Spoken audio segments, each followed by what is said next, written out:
I love you, Rebecca, but love doesn't build dynasties. I need an heir. I want an open marriage.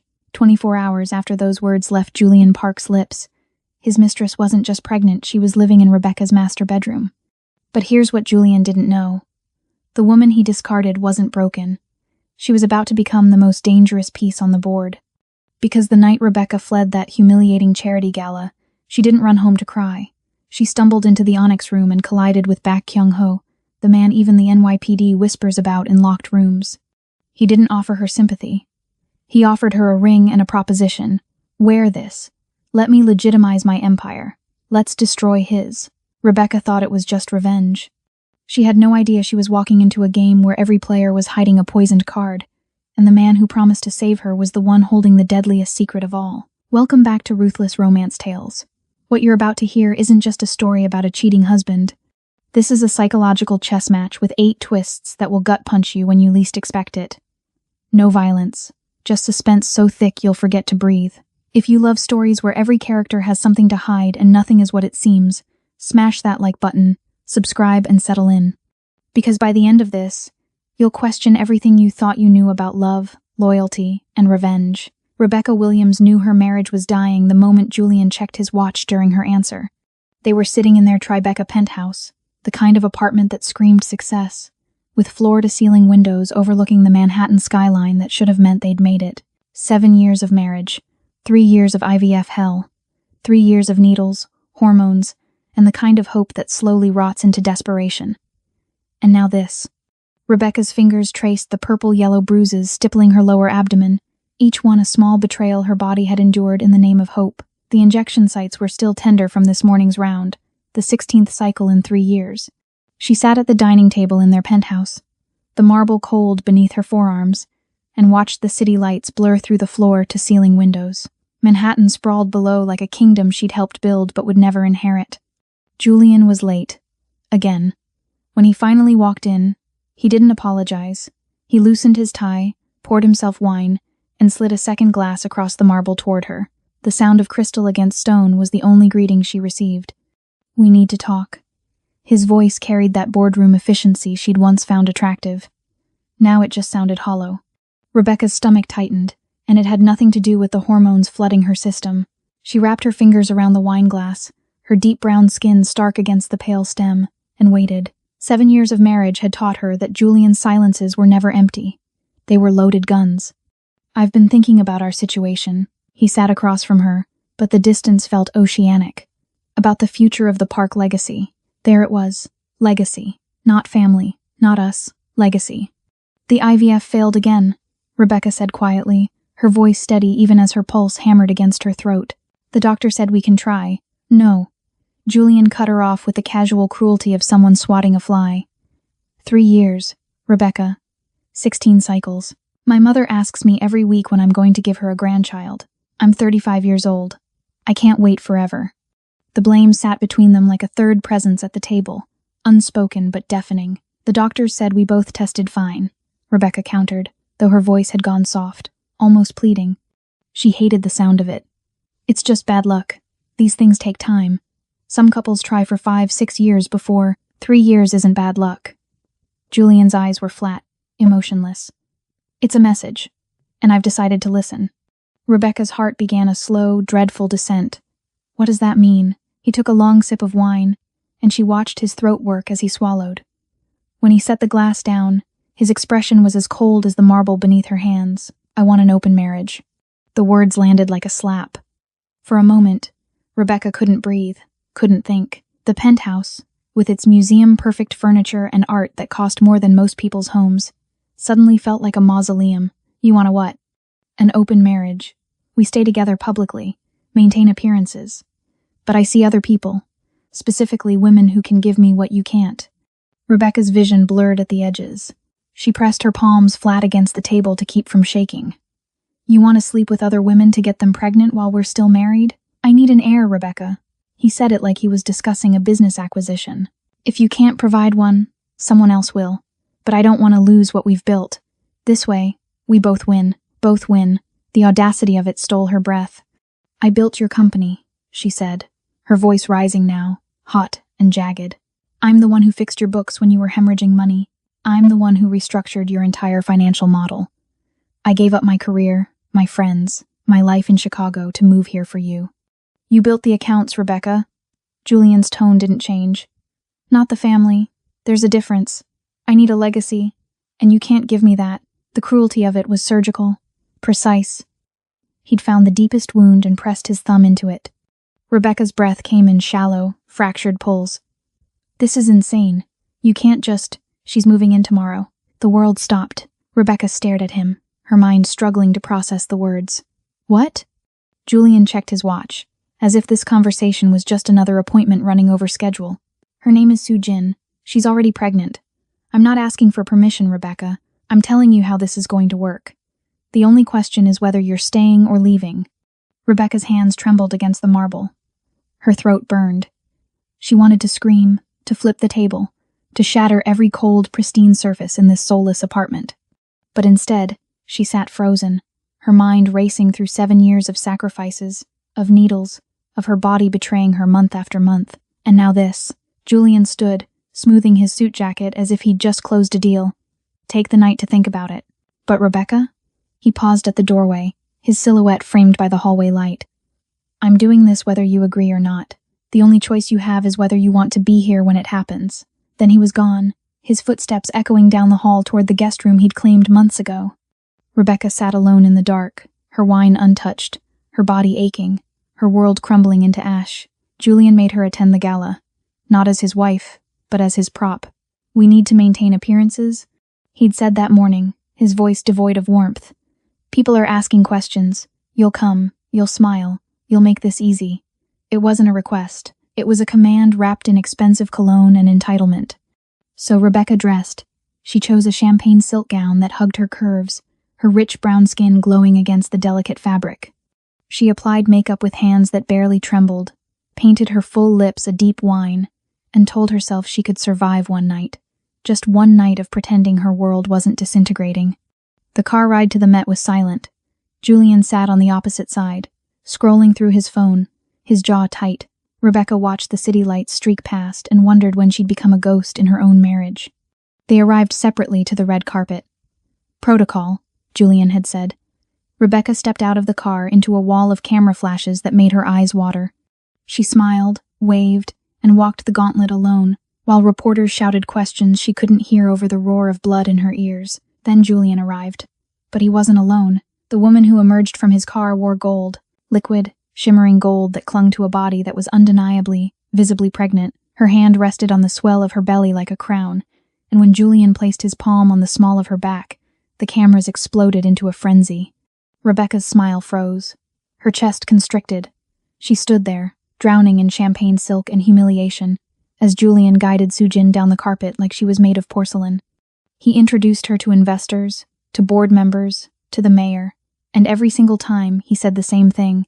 This is Soo-Jin, the mother of the Park legacy, not his assistant, not a colleague, the mother of his legacy. Rebecca was shoved to the periphery, a discarded ornament no one knew what to do with. She clutched her clutch so hard her knuckles ached, her nails digging into the beaded fabric. She tried to breathe, tried to hold her composure, but the walls were closing in. Then she heard it. Julian's mother, standing near the champagne fountain, speaking in rapid Korean to a cluster of older women. Rebecca's Korean was better than they thought. She caught every venomous word. The barren mule who refuses to leave. She clings to my son like a parasite. At least this one knows her purpose. The laughter that followed was polite, cultured, and lethal. Something inside Rebecca snapped. Not loudly, not dramatically, just a quiet, final fracture that severed the last thread holding her together. She turned and walked. Not toward Julian, not toward the exits, just away. Her heels clicked against marble, then concrete. Then she was outside, and the sky was opening up. Rain poured down in sheets, soaking through her gown in seconds, turning the silk heavy and cold against her skin. She didn't care. She kicked off her heels and left them on the sidewalk, stumbling forward through puddles that splashed up her calves. Manhattan blurred around her. Car horns, neon signs, the smell of wet asphalt and street vendor smoke. She didn't know where she was going until she saw it. A heavy black door set into a brick wall, unmarked except for a small brass plaque that read, "The Onyx Room." Rebecca pushed inside, desperate for shelter, for darkness, For anything that wasn't the suffocating spectacle she'd just fled. The warmth hit her first, then the low hum of jazz, then the weight of eyes turning toward her, a drowned woman in a ruined gown, water streaming from her hair and pooling at her bare feet. She took 2 steps forward, blinded by tears and rain, and collided hard into something solid, a chest, broad and unyielding. Hands gripped her arms, steadying her before she could fall. Strong hands, controlled hands. Rebecca looked up, blinking through the water in her lashes, and froze. The man holding her was devastating. Sharp cheekbones, a jaw that could cut glass, dark eyes that held the kind of danger people crossed the street to avoid. His suit was immaculate, charcoal gray with a black shirt open at the collar, and he didn't flinch at the water soaking into the fabric from her gown. Behind him, the bartender's face had gone pale, his hands frozen mid-pour. The man studied her with an intensity that made her skin prickle. His gaze traveled over her face, her soaked hair, her trembling frame, and when he spoke, his voice was low, smooth, and laced with something dark. "You're Rebecca Williams." It wasn't a question. Rebecca's breath caught. "How do you... come?" He released her arms, but his hand found the small of her back, guiding her through the dim speakeasy toward a private booth in the back. The leather was burgundy, worn soft with age. A single amber light hung overhead, casting shadows that made the space feel like a confessional. He gestured for her to sit, then slid into the booth across from her. A gun rested on the table between them, casual as a phone. He didn't acknowledge it. Neither did she. A bartender appeared with 2 glasses of whiskey, set them down without a word, and vanished. 3 years ago, the man said, his dark eyes never leaving hers. My shipping company was hemorrhaging money, import delays, customs nightmares, bleeding cash in ways I couldn't track. He lifted his glass, swirled the amber liquid. Then someone restructured the entire logistics chain, rerouted shipments, cleaned the books, saved me $8 million. Rebecca's mind raced backward. The consulting project, the nightmare spreadsheets, Julian's friend who needed help. That was you, Baek Kyung-ho. He didn't extend his hand, didn't smile, just watched her with the patience of a predator. And you, Rebecca Williams, are the most brilliant analyst I've ever encountered, which is why I know you didn't stumble into my bar by accident tonight. I didn't know this was your... You ran. His voice dropped lower, intimate and dangerous. From the gala. From Julian Park and his pregnant mistress. From the mother-in-law who called you a barren mule in Korean you weren't supposed to understand. Rebecca's chest tightened. You were there. I'm always there. He took a slow sip of whiskey. Julian owes my organization a considerable amount of money.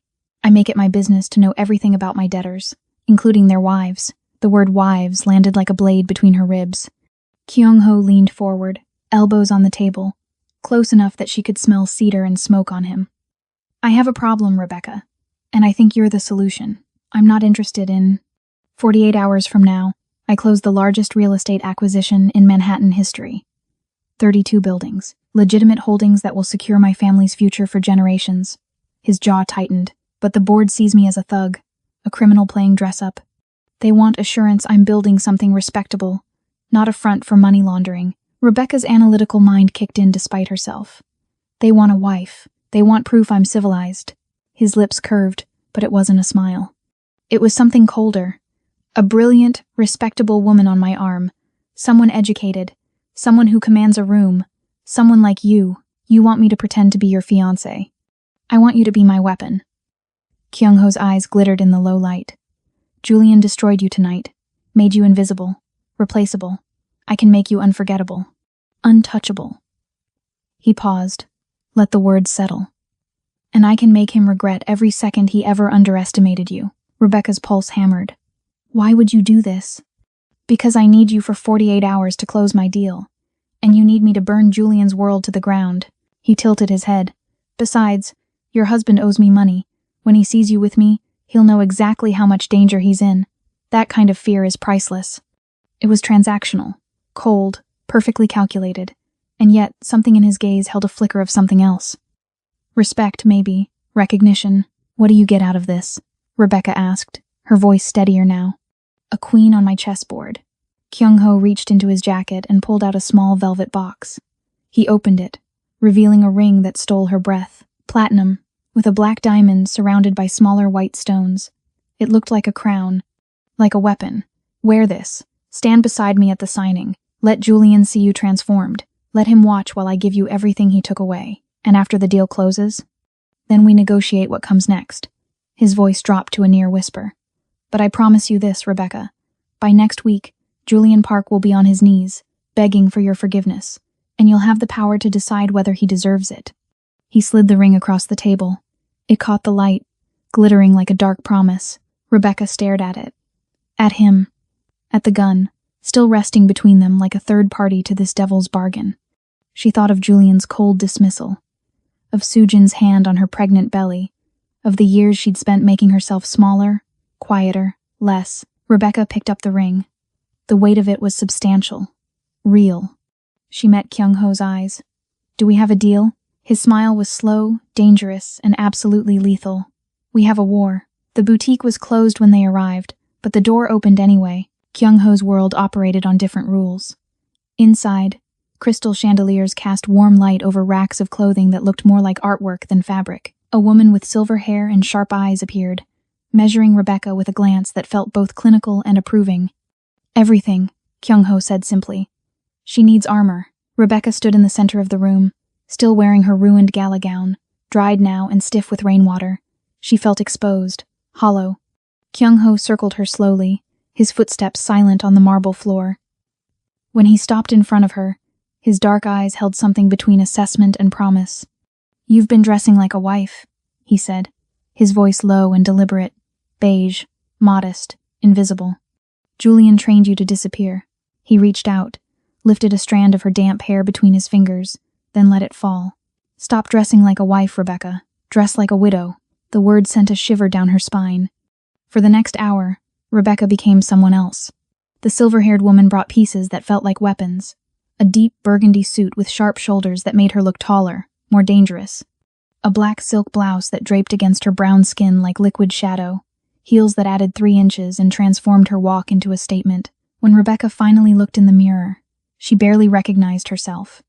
Her natural curls were styled into sleek waves that framed her face. Her makeup was bolder, deep plum lips, gold on her lids that made her dark eyes luminous. She looked like money, like power, like someone who could ruin you with a smile. Kyung-ho stood behind her, his reflection meeting hers in the glass. For a long moment, neither of them spoke. "Perfect," he murmured, and the word felt like a caress. The business luncheon was at the River Club, the kind of place where Manhattan's elite made deals over oysters and aged scotch. Rebecca's heart hammered as they approached the entrance, her hand resting lightly on Kyung-ho's arm. He wore a charcoal suit that fit like sin, and together, they looked like something out of a dangerous dream. The moment they entered, conversation died. Every head turned. Rebecca felt the weight of 100 stares, felt the ripple of shock move through the room like a shockwave. The discarded wife, the barren failure, walking in on the arm of Baek Kyung-ho, the man whose name people whispered in back rooms and feared in broad daylight. Then she saw Julian. He was seated at a table near the windows, mid-conversation with David Rothstein, the hedge fund manager who'd invested $20 million in Julian's company. When Julian looked up and saw her, his face went white, then red, then something close to murderous. He stood so fast his chair scraped against the floor. Kyung-ho's hand found the small of Rebecca's back, a touch that felt both possessive and protective. He guided her forward, moving through the room with the confidence of a man who owned it. When Julian started toward them, Kyung-ho stopped, adjusted his cufflinks with deliberate slowness, and met Julian's eyes. Julian froze mid-step. It wasn't a word, wasn't a threat, just a look. But Julian understood it perfectly. He stood there, fists clenched, jaw tight, as Kyung-ho led Rebecca past him like he was furniture. They stopped at Rothstein's table. The older man stood, eyebrows raised, clearly intrigued. "David," Kyung-ho said smoothly, "I'd like you to meet my fiancée, Rebecca Williams." Rothstein's eyes widened. "Rebecca Williams, Julian's former wife," Rebecca said, her voice steady and warm. She extended her hand, and Rothstein shook it, still processing. "It's lovely to see you again, David. I was just telling Kyung-ho about your portfolio diversification strategy. Brilliant work." Rothstein preened. "You remember that conversation?" "Of course. You mentioned you were considering expanding into Julian's biotech sector." Rebecca tilted her head, her smile never wavering. "Though I'd be careful with Q4.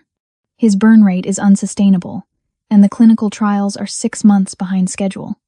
The SEC filing shows cash reserves depleting faster than projected revenue growth. Rothstein's expression shifted. I wasn't aware of the trial delays. Most people aren't. Rebecca's voice was light, conversational. Julian's excellent at optics, less excellent at execution. Behind them, Rebecca heard Julian's sharp intake of breath. Rothstein pulled out his phone, fingers moving rapidly across the screen. His face darkened as he read. "Excuse me," he said tightly, already walking away from the table. Kyung-ho leaned close to Rebecca's ear, his breath warm against her skin, devastating. Rebecca turned her head slightly, her lips almost brushing his jaw. That was just the warning shot. Across the room, Julian stood frozen, watching his biggest investor walk out the door. His phone buzzed, once, twice, then continuously. Rebecca knew what he was seeing, his stock price dropping in real time, his carefully constructed empire beginning its freefall, and she smiled. Living with Kyung-ho was like inhabiting a elegant trap. His penthouse overlooked the city from 40 floors up, all glass and dark wood and silence so thick it felt like held breath. They maintained separate bedrooms, separate spaces, but the air between them grew heavier each day. Charged, dangerous. 3 days after the luncheon, Rebecca sat at his dining table reviewing documents for the real estate closing. Numbers blurred across the pages as she cross-referenced contracts, her mind sharp and focused. Kyung-ho stood by the windows, phone pressed to his ear, speaking in rapid Korean that she'd begun to understand more than she let on. Then the room tilted. Rebecca's vision swam. The papers slipped from her hands. She tried to stand, tried to call out, but her legs buckled, and the world went dark. She woke to arms around her, strong, steady. Kyung-ho had caught her before she hit the floor, and now he held her against his chest, his heart thundering beneath her ear. His voice was sharp, urgent, speaking to someone she couldn't see. "Get Dr. Park here. Now." "I'm fine," Rebecca whispered, but the words felt weak. "You're not." His jaw was tight, his usual composure fractured. "You're not fine." Dr. Park arrived within 20 minutes, a gray-haired man with surgeon's hands and a gaze that missed nothing.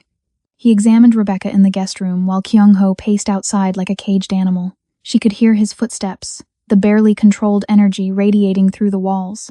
The doctor asked questions about her diet, her habits, the IVF treatments. Then he drew blood, and the silence while they waited for results felt suffocating. When Dr. Park emerged, his expression was grim.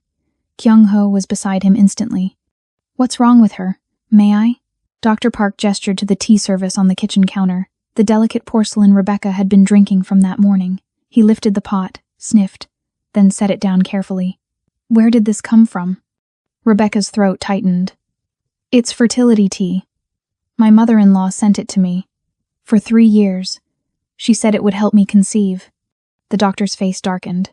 "Miss Williams, this tea contains dong quai and pennyroyal in concentrations that would prevent conception, not encourage it. Combined with the synthetic compounds I found in your blood work, someone has been systematically poisoning you." The words hit like a physical blow. Rebecca's hands started shaking. "Poisoning," she repeated, her voice hollow. "The herbs alone would disrupt ovulation. But the synthetic compounds," Dr. Park pulled out his tablet, showed her chemical formulas she didn't understand. "These aren't natural. They're designed to mimic hormonal imbalances, to weaken uterine lining. Whoever formulated this knew exactly what they were doing." Rebecca thought of the packages that arrived like clockwork. The elegant handwriting. The note that always said the same thing: "For the grandchildren I pray for." Julian's mother had been poisoning her. For 3 years. "She watched me inject myself with hormones," Rebecca whispered. "Watched me cry every month when the treatments failed. She knew the whole time." Kyung-ho had gone perfectly still, that terrifying stillness that preceded storms. "They didn't just break your heart," he said, his voice low and lethal. "They violated your body, systematically. For years." Rebecca looked up at him, saw fury burning behind his eyes, saw something else too. Something protective and possessive and devastating. "The damage," she managed. "Is it permanent?" Dr. Park shook his head. "The compounds will flush out over time. 6 months, perhaps 8. Your body will heal." He paused. "But Miss Williams, you were never infertile. You were sabotaged." The room spun again, but this time Rebecca was standing. 3 years. 3 years of believing her body was broken. 3 years of guilt and shame and needles and failure. All of it manufactured. All of it a lie. Kyung-ho moved to the bar cart, poured himself whiskey. His hand trembled just barely, but Rebecca saw it. He lifted the glass, stared at it for a long moment, then hurled it against the wall. Crystal exploded, amber liquid streaming down the white paint like blood. "I'm going to destroy them." His voice was quiet, controlled, which made it more terrifying than screaming. Not quickly, slowly. "I'm going to take everything they have and burn it in front of them." Rebecca stood, crossed to him. Her legs felt stronger now, fueled by rage instead of weakness. "Not just you, we." Kyung-ho turned to face her, and the look in his eyes made her breath catch. It was dark, devoted, dangerous. "You should rest," he said, but didn't move away. "I'm done resting." Rebecca stepped closer, close enough to feel the heat radiating off him. "They poisoned me, Kyung-ho. They stole 3 years of my life, and Julian let it happen." His hand came up, cupped her jaw with surprising gentleness. His thumb traced her cheekbone, and the touch sent electricity down her spine. "Then we make them pay," he murmured. "Every single one." Rebecca's pulse hammered. She nodded, and neither of them stepped back. 2 nights later, Kyung-ho led Rebecca down a hallway she hadn't known existed. Behind a panel disguised as a bookshelf was a room bathed in blue light from multiple screens. His surveillance room, the heart of how he knew everything about everyone. "I need to show you something," he said, his voice tight. "But once you see it, there's no going back." Rebecca's skin prickled. "Show me." He pulled up footage dated 3 days ago. The timestamp showed 2:47 a.m. The location made Rebecca's stomach drop. Her old penthouse, the master bedroom she'd been banished from. The angle suggested a camera hidden somewhere high, probably in the smoke detector Julian had insisted on installing himself. On screen, Soojin stood in front of the full-length mirror wearing a silk nightgown. Alone. Rebecca watched as Soojin's hands moved to her swollen belly. Watched as she lifted the nightgown, and watched as she peeled away a silicone prosthetic, setting it carefully on the dresser like a shed skin. Rebecca's breath stopped. Soojin's stomach beneath was flat, toned, completely, utterly not pregnant. "That's not possible," Rebecca whispered. "She lives with him. Julian would know. He would." Kyung-ho tapped another screen. Audio waveforms appeared, and he played a recording from 2 weeks ago. Soojin's voice, sugar-sweet and trembling. "The doctor said it's high risk, Julian. The baby's position is delicate. We can't be intimate. I need my own space, for the baby's sake." Then Julian's voice, frustrated but resigned. "Fine, I'll take the guest room. Whatever you need." Rebecca's hand flew to her mouth. "He destroyed our marriage for a woman who won't even let him touch her. He destroyed your marriage for a ghost." Kyung-ho's voice was cold. "She's not carrying his air. She's carrying a lie." The laughter came first. Sharp, bitter, edged with hysteria. Rebecca laughed until her shoulders shook, until the sound twisted into something raw and broken. Then the sobs came, tearing through her like a storm. Kyung-ho caught her before she collapsed. His arms wrapped around her, solid and sure, and Rebecca buried her face against his chest. She felt his chin rest on top of her head, felt his hand move in slow circles against her back. "He gave up everything for nothing," she choked out between sobs. 3 years of my body breaking, 7 years of my life, for a fake pregnancy and a woman who's probably laughing at him. She's not just laughing, she's stealing. Kyung-ho's voice rumbled against her ear. "We traced her. Corporate spy. Julian's competitor hired her 18 months ago to infiltrate his company and extract trade secrets. But she got greedy, decided to take the wife's place too." Rebecca pulled back enough to look at him. Her face was wet, her eyes swollen, but something fierce burned behind the tears. "Who hired her?" "Marcus Vega, tech rival in Silicon Valley." Kyung-ho's thumb brushed away a tear from her cheek, the gesture so gentle it made her heart stutter. "He's been bleeding Julian dry for over a year. Does Julian know?" "Not yet." Kyung-ho's dark eyes held hers. "That's your decision. When you want him to know, how you want him to suffer." Rebecca stared up at him, this dangerous man who'd become her sword, her shield, her unexpected sanctuary. His hand was still on her face, thumb tracing her jawline. The air between them had shifted from grief to something molten. "Kyung-ho," she whispered, and it sounded like a question she didn't know how to ask. He answered it anyway. His kiss was slow, deliberate, Nothing like the rushed, perfunctory kisses she'd known with Julian. Kyung-ho kissed her like he was memorizing her, like she was something precious and dangerous all at once. His hand slid into her hair, angling her head, deepening the kiss until Rebecca's knees went weak. She gripped his shirt, pulled him closer, tasted whiskey and won on his tongue. This wasn't strategy, wasn't performance. This was real, raw, and absolutely terrifying. When they finally broke apart, both breathing hard, Kyung-ho rested his forehead against hers. "This complicates things," he murmured. "I know." Rebecca's hands were still fisted in his shirt. She should let go. Step back. Remember, this was supposed to be fake.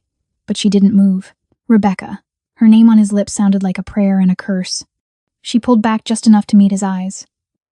The grief was still there, but beneath it burned something colder, sharper. "Don't tell him yet," she said, her voice steady now. "Don't tell him about Soo-jin. Don't tell him about the spy. I want to take everything first. His company, his reputation, his dignity. I want him to lose it all while thinking he's won." Kyung-ho's smile was slow and absolutely lethal. "You're terrifying." "Good." Rebecca's fingers loosened on his shirt, smoothed the wrinkles she'd created. "I'm tired of being underestimated." "I've never underestimated you." His hand covered hers, pressed it flat against his chest where his heart beat steady and strong. "That's why you're dangerous." The safe house was 2 hours north of the city, hidden in the woods where no one would think to look. Kyung-ho brought Rebecca there on a night when snow fell in thick, silent curtains. Inside, a fire crackled in the stone fireplace, casting dancing shadows across walls lined with books and secrets. He poured her wine. She didn't drink it. She watched him instead. This man who'd become more than a weapon, more than an arrangement. "There's one more thing," Kyung-ho said finally. He retrieved a folder from the safe, old and worn at the edges. When he set it on the table between them, Rebecca saw the hospital logo embossed on the cover. "I wasn't going to show you this. I thought maybe you'd suffered enough. But you deserve the whole truth." Rebecca opened the folder. Medical records, dating back 15 years, Julian's name at the top. She read slowly, her analytical mind processing the clinical language. Sports injury, testicular trauma, surgical intervention, prognosis, permanent sterility. The words blurred. Rebecca read them again, then again. "He's sterile," she whispered. "Has been since he was 20. Kyung-ho's voice was quiet. "Before he even met you." Rebecca's hands trembled. 3 years of needles, 3 years of failure, 3 years of him watching her break, watching her blame herself, knowing the entire time that he was the reason they couldn't conceive. Then she saw the note clipped to the back page. Handwritten, elegant script on expensive stationery. "Seal these records. Julian must never know. His pride could not survive this truth. We will find another way to secure the Park line. Perhaps a wife who comes with her own fertility issues. Perfect cover." It was signed by Julian's mother. Rebecca's breath came in short, sharp gasps. He didn't know. "No." Kyung-ho moved closer, sat beside her on the leather sofa. His mother hid it from him. Let him believe he was capable. Let him destroy you for something that was never your fault. Was never even his fault. Just her manipulation. She found me on purpose. Rebecca's voice was hollow. A black woman from a middle-class family. Easy to blame, easy to discard. She needed someone to take the fall for her son's sterility. And when you didn't leave quietly, she poisoned you to make sure you'd fail. Kyung-ho's jaw was tight, then pushed him toward Soo-jin to give him the heir she promised. Except Soo-jin's baby is as fake as everything else.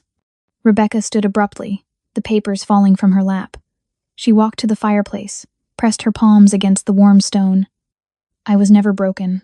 "No, he was." She turned to face Kyung-ho, and something in her expression had shifted. The last vestiges of the woman who'd begged for Julian's approval had burned away. "He destroyed me for a lie," his mother told him. "For a legacy that was never going to exist." Kyung-ho rose, crossed to her with that predatory grace she'd come to recognize. "Rebecca," she kissed him. Not gentle this time, not hesitant. She kissed him with the full force of her rage and relief, and the desperate need to feel something real. Her hands slid up his chest, into his hair, pulling him closer. Kyung-ho made a sound low in his throat, his arms wrapping around her waist, lifting her until her toes barely touched the ground. "Are you sure?" he murmured against her lips, even as his hands trembled with restraint. "I'm reclaiming myself." Rebecca's brown eyes met his dark ones, fierce and certain. "I'm choosing this, choosing you, choosing to feel something that isn't pain. Kyung-ho carried her toward the bedroom, and the firelight caught on her skin, made her glow like something molten and precious. He laid her down on the bed with a reverence that made her chest ache, his hands gentle despite the hunger in his eyes. "You were never broken," he whispered, tracing the faded bruises on her stomach where the needles had been. Each touch was worship. "You were always whole, always brilliant, always devastating." Rebecca pulled him down to her, and when their lips met again, it felt like erasure and creation all at once. The ghost of Julian's touch vanished beneath Kyung-ho's careful exploration. Every kiss rewrote history. Every whispered word rebuilt what had been destroyed. Time blurred, the fire burned low, and somewhere in the darkness between grief and healing, between revenge and redemption, Rebecca found herself again. When dawn broke through the windows, Rebecca lay wrapped in sheets in Kyung-ho's arms, his breath steady against her neck. She stared at the ceiling, her mind clear for the first time in years. "Kyung-ho," she whispered. His voice was rough with sleep. "Burn him down." Rebecca turned in his arms, met his eyes in the gray morning light. Her voice was cold steel wrapped in silk. "Julian, his mother, everyone who thought I was disposable. Take everything they have and leave nothing but ash." Kyung-ho's smile was slow and absolutely lethal. His hand cupped her face, thumb brushing her lips. "It would be my pleasure." The boardroom at Park Industries was all glass and steel, designed to intimidate, 40 floors up, with Manhattan sprawling below like a conquered territory. Julian had called the emergency meeting himself, sent the agenda to every board member.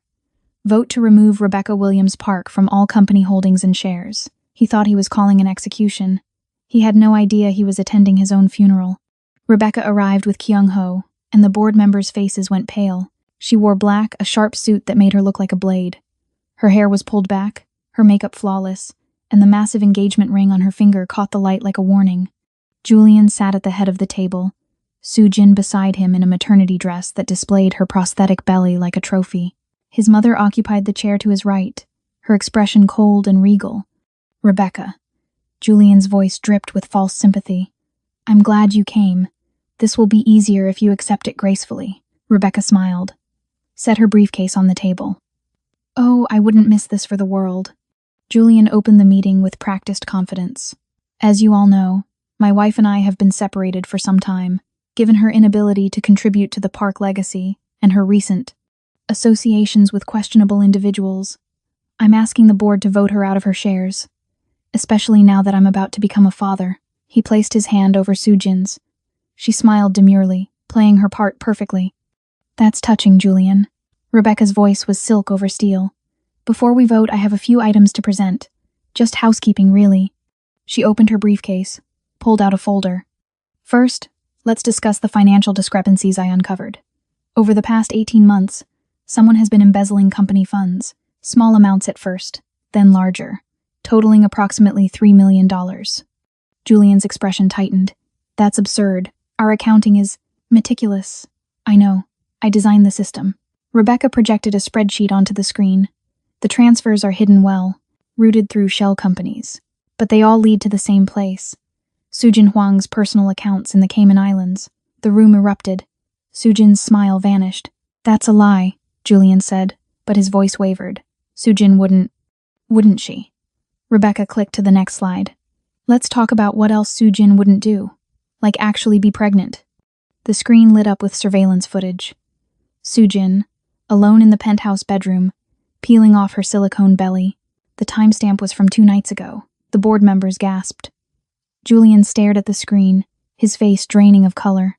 "That's impossible," he whispered. I've seen her at doctor's appointments. I felt the baby kick. Silicone prosthetics can be very convincing."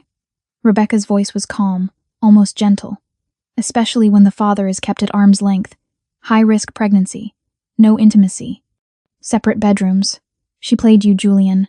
The baby you destroyed our marriage for doesn't exist." Julian turned to Soo-jin, his expression fracturing. Tell them this is fake." Soo-jin stood, her hand protectively over her fake belly. Then, seeing no escape, she ran.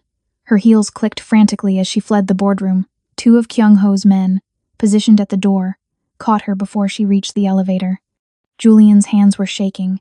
His mother's face had gone ashen. "But the real tragedy," Rebecca continued, her voice dropping lower, is that even if Sujin had been pregnant, the child wouldn't have been yours.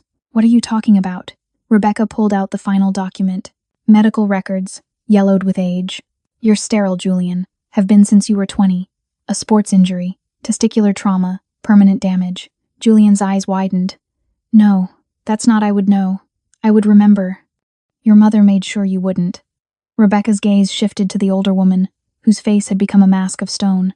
She sealed the records, hid the truth from you, because your pride couldn't survive it. So she found another solution. She found me. The words hung in the air like an executioner's blade. She chose a wife she could blame, someone easy to discard, a black woman from a modest background who she could poison with fertility teas that were actually contraceptives. She made you believe I was the problem, made me believe it too. For 3 years, I blamed myself, took thousands of needles, destroyed my body, all while you, her voice cracked just slightly, were the one who couldn't have children. Julian looked at his mother. Tell her she's lying. His mother said nothing. Tell me. Julian's voice rose to a shout. Silence. Reality crashed into Julian like a tidal wave. His face contorted, moving through disbelief, rage, devastation. He grabbed a letter opener from the table, lunged toward Rebecca with a sound that was barely human. Kyung-ho moved like shadow made solid. He caught Julian's wrist mid-strike, twisted, and the letter opener clattered to the floor. Julian gasped in pain as Kyung-ho controlled him with terrifying ease, pressing him face down against the glass table. You traded a queen for a ghost, Kyung-ho said quietly, his voice cold enough to freeze. Now you have nothing. Sirens wailed outside. Police were already entering the building, responding to the embezzlement evidence Rebecca had filed an hour before the meeting. Rebecca stood, gathered her documents. As she walked past Julian's broken form, she paused. You wanted a legacy, Julian. Congratulations. You'll be remembered, just not the way you hoped. 6 months later, Rebecca stood in her corner office overlooking Central Park, reviewing contracts for her third major client acquisition. Williams Financial Consulting had become the firm every Fortune 500 company wanted. She'd built her empire from the ashes of her old life, and it was glorious. The divorce had been finalized in record time. Julian's legal team couldn't fight back when he was facing federal fraud charges. His mother had disappeared to Seoul, her reputation in tatters. Sujin was serving 18 months for embezzlement and corporate espionage. Rebecca had everything she'd ever wanted. Success, freedom, Kyung-ho. They lived between his penthouse and a private island off the coast that felt like another world entirely. He'd closed his real estate deal with Rebecca at his side, legitimizing his family's holdings. But somewhere along the way, the arrangement had stopped being fake. They'd become partners in every sense. Equals, lovers who chose each other daily. Then the nausea started.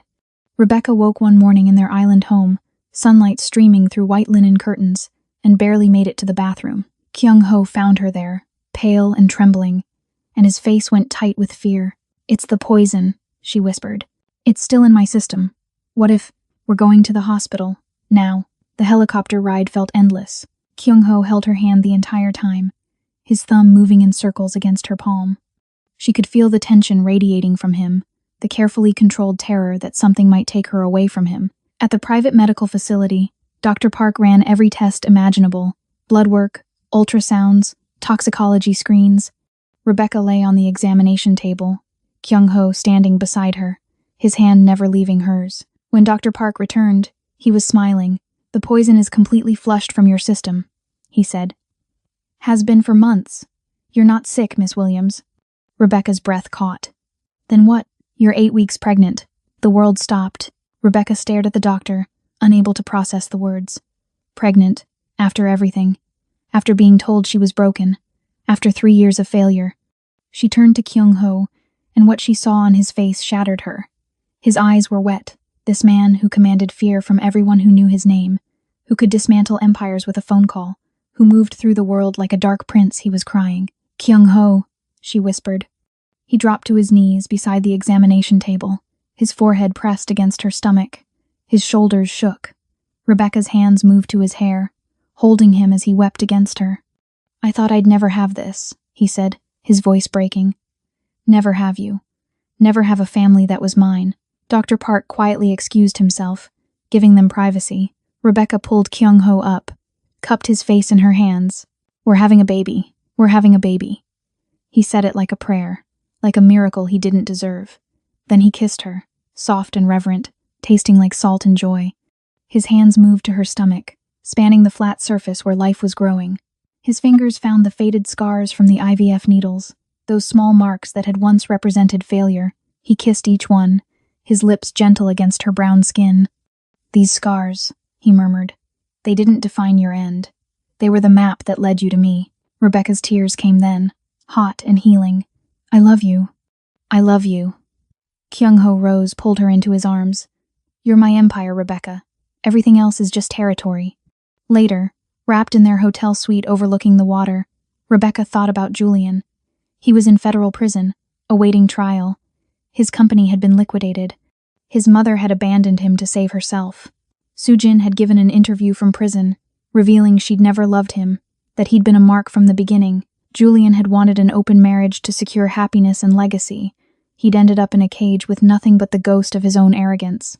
Rebecca, who'd been discarded like garbage, had found freedom in the most unexpected place, in the arms of a man the world called a devil, in the company of someone who saw her brilliance and bowed to it, in the security of being chosen, cherished, and crowned. She pressed her hand to her stomach, where their child grew, the baby Julian's mother had tried to prevent, the family Rebecca thought she'd never have. Kyung-ho's arm tightened around her waist, pulling her back against his chest. "What are you thinking? That I've never been safer than I am with you?" He kissed her temple. "You were always safe with me. From the moment you crashed into me at the Onyx Room, you were mine to protect. And avenge. And avenge." His smile against her skin was wicked. "Though I think you did most of the avenging yourself. I just provided the stage." Rebecca laughed, the sound light and free. 6 months ago, she'd believed her life was over. Now, she understood it was just beginning. Julian had traded a queen for nothing, and Rebecca had claimed her kingdom. If this story wrecked you the way it wrecked me, hit that like button and subscribe to Ruthless Romance Tales. Drop a comment telling me which twist hit you hardest, the poison tea, the fake pregnancy, or Julian's sterility. And if you want more dark romance stories where revenge tastes sweeter than forgiveness, you know where to find me.